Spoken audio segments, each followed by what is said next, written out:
Up next, we have the Troy Trojans for 2023 predictions, the Sun Belt champions from last season, and they played really well all season long, led by that ferocious defense as the offense kind of came along as the season went along, but this Troy team is going to be poised for another great season under John Summerall in 2023. This is a team returning a lot of great pieces, but again, winning a conference championship is hard in a competitive conference like the Sun Belt. Can they go back-to-back in Sun Belt championships, and can they make a New Year's Six bowl game, or is this team going to regress, maybe miss out on making the Sun Belt championship game? What's up, Tailgaters? My name is Tailgate Nate, and welcome to my channel. I'm previewing and predicting all 133 FBS level college football teams this summer. Means I'm doing your favorite teams. So hit the subscribe button and ring the bell so you know when that video gets uploaded. But there are more ways than that you can help me support my channel. Hey, you're doing one right now by watching the video. You can do more by liking, commenting, sharing, and anything else you guys are willing and able to do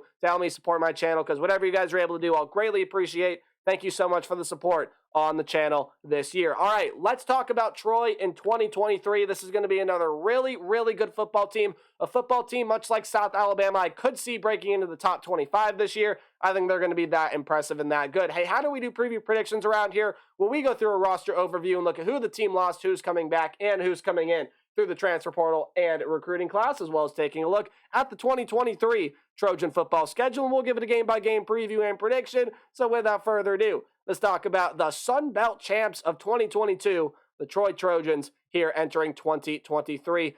Jarrett Deggy, when talking about the quarterback position, did transfer in, I believe, midway through last year, did have some solid playing time at almost 70% completion percentage, 575 yards, but he is off, I believe, to the CFL. So Gunnar Watson, your primary starter from last year, saw a lot of action, will come back. 2,818 yards, my apologies, on 61.5% completion percentage, but this is the part of Gunnar Watson's game that has to improve. Only 14 touchdowns to 12 interceptions. Not a very good touchdown to interception ratio at all. I believe Gunnar Watson has the necessary pieces around him and the tools within himself to be able to improve that ratio. This is an offense that just exploded in the Sun Belt Championship game. Gunnar Watson definitely can be a big part of this offense here in 2023 if that touchdown-interception ratio can improve. I know Troy is mainly built on this defensive prowess,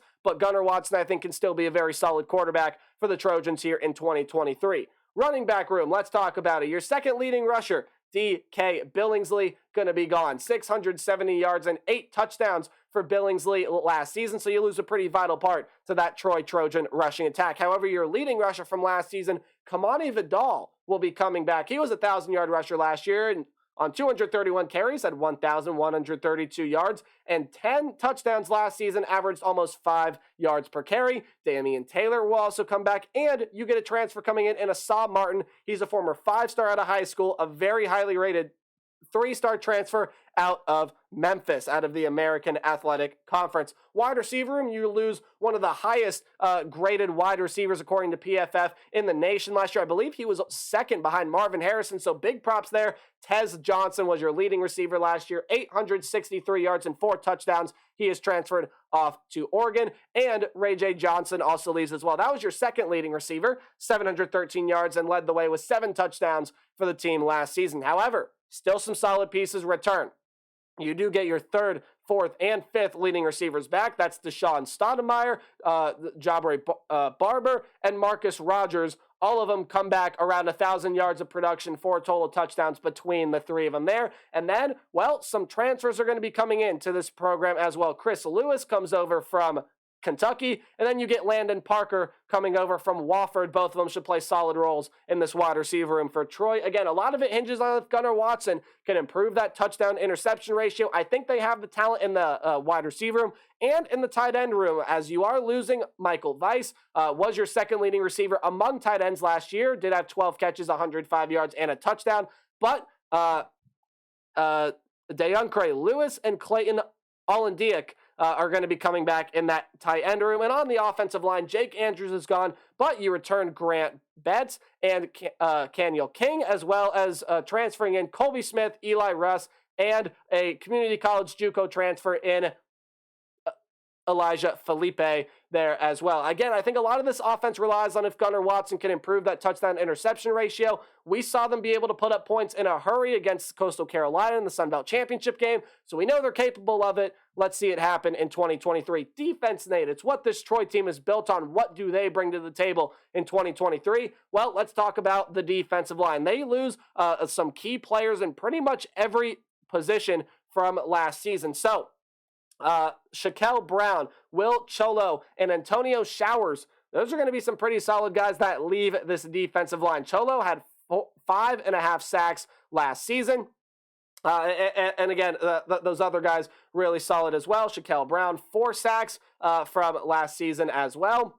And then when you take a look at Showers there as well, 3.5 sacks for him last season. But you do return your leading tackler among defensive linemen. That was T.J. Jackson, led the way on this team with 8 sacks. Richard Jabuner was not far behind, had 7.5 sacks. Javon Solomon and Butta Jones will also be coming back to this defensive line. In the linebacker room, boy, you lose a hell of a player in Carlton Marshall. 135 tackles, had an interception last year. He is just great tackling. The player, I believe, the all-time leading tackler in FBS history. That's a substantial loss for this Troy team. And then KJ Robertson, also a top 10 tackler, is gone off last year's team. However, Terry Thomas does come back. You also are getting guys like Jordan Stringer and Jaden McDonald back there as well. So still should be a pretty solid linebacking unit for Troy here in 2023. And then in the defensive back room, Craig Slocum and TJ Harris are both going to be gone.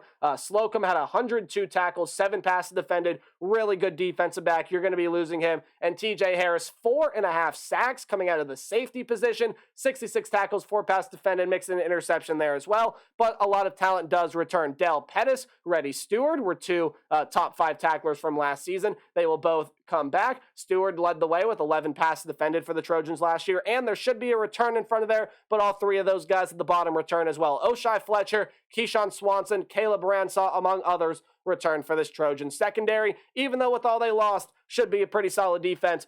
Should be a really good defense for Troy in 2023. Your head coach is John Summerall, offensive coordinator Joe Craddock, and defensive coordinator Gary Gasparotto. As we take a look at the Trojan football schedule for 2023, hey, any game at home is going to be underlined, and any game on the road will be in italics or, of course, that slanted text. Any game in green is a game I think Troy's going to win easily. Any game in yellow is a back and forth kind of pick 'em style game, but it's a game I see Troy being able to win, and red is a loss, and the Trojans will start out with a win there against Stephen F. Austin.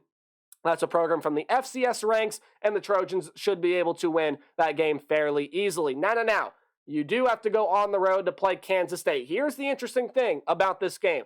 Tulane was able to beat Kansas State last season. They were the Group of 5 representative, so they were really good last season. Of course, we all know the story with Tulane last year. Troy, again, Sun Belt champions from last season. That's another really good Group of 5 team going on the road to a team in Manhattan that did lose quite a bit of production. Malik Knowles and Deuce Vaughn, that's the wide receiver and running back that led the way for them last year. They are gone. However, Will Howard comes back. There are a lot of very nice pieces on that defense, even though that secondary is a little depleted. I don't know that Gunnar Watson is going to have the ability, at least early in the year, to be able to exploit that. And I still think Kansas State and Chris Kleiman's group is poised for a Big 12 title run. That's a team that I think is going to be really good this year as well. Now, the Wildcats cannot sleep on Troy. This is a dangerous Trojan team, but I do think the Wildcats are going to be able to edge out Troy. I do not think they're going to make the same mistake twice, and so Troy gets handed their first loss of 2023. And then you have James Madison here in Week 3, starting conference play early with the James Madison Dukes. Again, was the first conference game for South Alabama there as well. So James Madison gets in, Troy gets in the conference play here against James Madison. It's a game I do see them being able to win. James Madison loses some key pieces on offense. Defensively, you return a lot of great talent that I think is going to be able to give this Troy offense some sputters, but I think this Troy defense is going to be really solid. I think they're better than this James Madison defensive side, and James Madison again trying to replace all that talent offensively this early in the year. Well, just marks a little bit of a disaster game. Not necessarily disaster. I think this game will be close, but a bad matchup type deal. I think Troy going to be able to win that game, although the Dukes will be able to keep it very close. Western Kentucky is here on the schedule. That's a very explosive passing attack that can give this Troy defense fits. However, with all that, Troy does end up bringing back in the secondary. Again, you are losing some key contributors on that defense, but I think the defense will do enough to be able to beat Western Kentucky, and I think the offense, while it may not score as much as Western Kentucky once the season is over, I think they're going to be able to do their part here. Gunnar Watson and company will do their part, and Western Kentucky will be defeated by the Troy Trojans. On the road against Georgia State is another conference game here after you took a break in non-con, one of the best teams in the Conference USA ranks of Western Kentucky. Georgia State, I think it's going to be another tough game. That's another usually pretty hard-nosed football team, but they are replacing a ton of talent this season, and I don't know that they're going to be up to the standard of the Troy Trojans this year. Watch out for that game, though. Could be a little bit of a Sun Belt Conference upset, but Georgia State, I do not think will be able to beat the Troy Trojans, and neither will the Arkansas State Red Wolves. Not a team that I'm really liking. Maybe they could take some steps towards being a bowl-eligible team this season. However, I do not think they will quite get there, and they're nowhere near the level of this Trojan team. And then Army is here as well. Now, Troy's got to go on the road and play this Army team that also has a very hard-nosed defense. It plays tough. It is losing some very, very important pieces to that defense, though, and it's an offensive style that I think is just a bad matchup for this physical, especially up front, Troy defense. I think Troy's going to be able to slow down that rushing attack for Army, that triple option style play. And again, it's Army. I don't think they have enough weapons to be able to spread Troy out. So Troy, I think, going to be able to halt that Army Black Knights attack, and they'll be able to beat the military academy team there. And then you get your bye week here. Woo. A lot of tricky games already under wraps. Kansas State, James Madison, Western Kentucky, even on the road at Georgia State and on the road at Army. 5 very tricky games there for Troy. I think you only lose one of them. You're going to come out of the bye week feeling good, rolling with some momentum, and you're easily going to be able to roll over Texas State. Don't see that game being close at all. And this is the big one here. You have thoroughly been tested. You should be ready, prepared. You got a home game. This is the game that absolutely can decide this division in the Sun Belt Conference. It is Troy versus South Alabama. And South Alabama, well, felt like they deserved a conference title last year. They're going to be looking to get their revenge. But this is the South Alabama team that I also really, really like. If you see my South Alabama video, you already know where this is going. But for my Troy fans out there who maybe haven't watched that video, I do have you losing this game. Look, I think South Alabama returns a lot of great pieces on defense. They return a lot of great pieces offensively as well. Carter Bradley is back at quarterback. He's got some really good weapons in the wide receiver room, not only coming back, but transferring in as well. There are some very, very talented pieces. I think that team is only going to build off of what they did last year. And South Alabama, I think more than likely locks up the division crown here with a win against the Troy Trojans. But you still got a lot to play for Troy. You got a double-digit win season on the line. That's only your second loss and 3 very manageable games. I think you win that first one against University of Louisiana Monroe. Should be a pretty easy, self-explanatory win there.